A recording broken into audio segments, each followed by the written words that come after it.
mga idol, nagbabalik si Kuya Dave. So meron na naman ako ituturo sa inyo.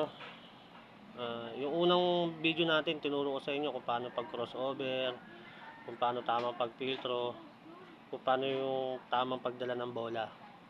So ngayon naman, tuturo ko sa inyo paano galawan ni Idol Kobe Bryant. So, simple sa'yo, Idol Kobe, isa kang legendary. Idol ko yan si Kobe. So, tuturo ko lang sa inyo to, hindi ko masasabi na magagaya ko, pero sa 100% siguro mga 99. Yan.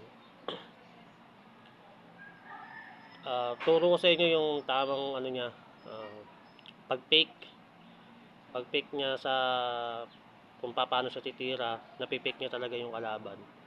Tapos, kung paano yung failed away. Yan, failed away. So, let's go, idol. Turo ko na sa inyo. Baka mamaya may laro na naman kayo, makatulong na naman to. So, let's go. So, pagbigay sa inyo ng bola, yan. Pagbigay sa inyo ng bola, so kadalasan ginagawa ni Kobe, pagkabigay ng bola, ganyan eh. Tapos, tumitira agad. So, kayo, siyempre, sabi ko nga, hindi ko masyadong magagaya yung tira ni Kobe, pero sa 100% 99. Pagkabigay sa inyo ng bola, ganyan na position. So para malito yung kalaban sa nakabantay sa inyo, pagkabigay ng bola, so paikutin nyo muna siya ng 5. Hindi naman kayo bibilangan agad ng referee kasi nalilibang din yung referee sa'yo eh. So pagkabigay ng bola, ikot 5, 1, 2, 3, 4, and pagka 5, nandito na yung 5, kailangan yung balikat nyo medyo taas Pagka 5, yan, ganyan. Lulusot mo dito. Dito, yan, parang ganyan. Yan. So, pagka 5, kailangan yung balikat nakataas. 5. Lusot dito.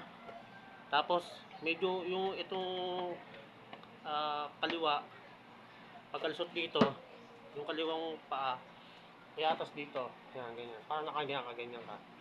Kasi yung kalaban mo nakaharap dito eh. So, dito yung, di ba, dito yung ring nyo, yung ring. So, nakaganyan ka.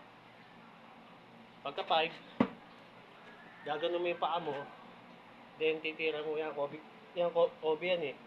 Kobe yung moves niyan. Nasa inyo na lang kung tataas mo yung paa nyo. Para fade away. Pwede fade away yan. So, ulit.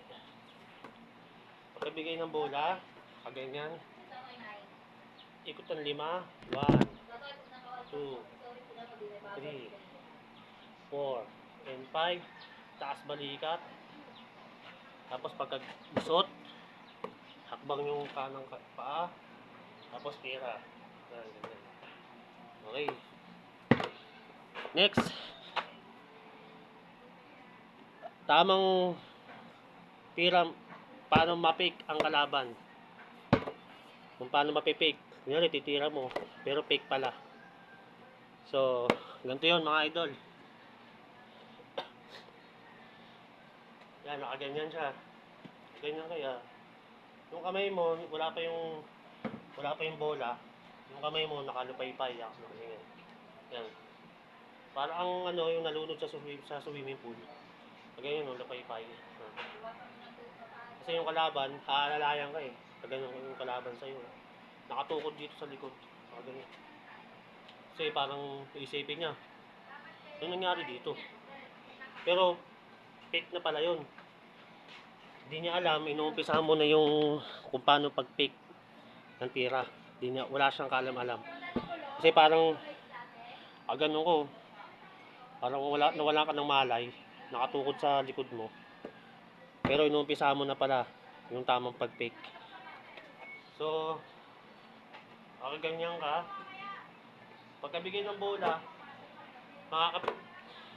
hindi niya alam, akala niya naimatay ka, pero pagpasa ng bola, bigla makakapitan mo pala. So kakabahan dyan siya, kakabahan na yun.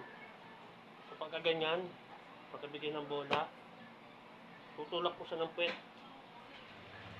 Yung pagtulak ng puwet mga idol, mga 5 lang. 1, 2, 3, 4, 5. Pagka 5 mo, ay hindi pala. Pagka 5 pala, ganito. Nakaganyan ka. Pero yung kalaban mo, nakaganyan yun eh. Kasi pag bilang mo, 1, 2, 3, 4, 5. Yung kalaban mo nakaganyan. So, ikaw, nakaganto ka na. Tapos, i-dribble mo lang ng isa. Dribble. Kapag pagka-dribble mo, nakaganyan ka eh. Yan. Yung kalaban mo, kasi andito nga yung ring nyo, di ba? Andito yung ring nyo. Naka-side ka na. Yan, nakaganyan ka na. Yan. Pagka-dribble ng isa, harap, tapos talon. Pagkahapon nyo ng bola, pwede tumalon yan ha, pwede tumalon. Talon. Tapos dyan, ganyan yung position ha. Tapos tira.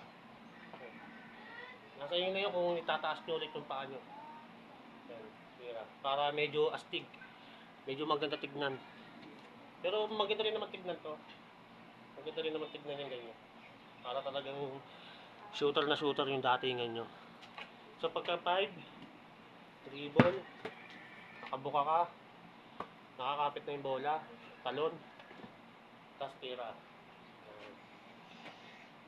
So sana mga idol makatulong sa paglaro nyo ng basketball tong tinuro ko.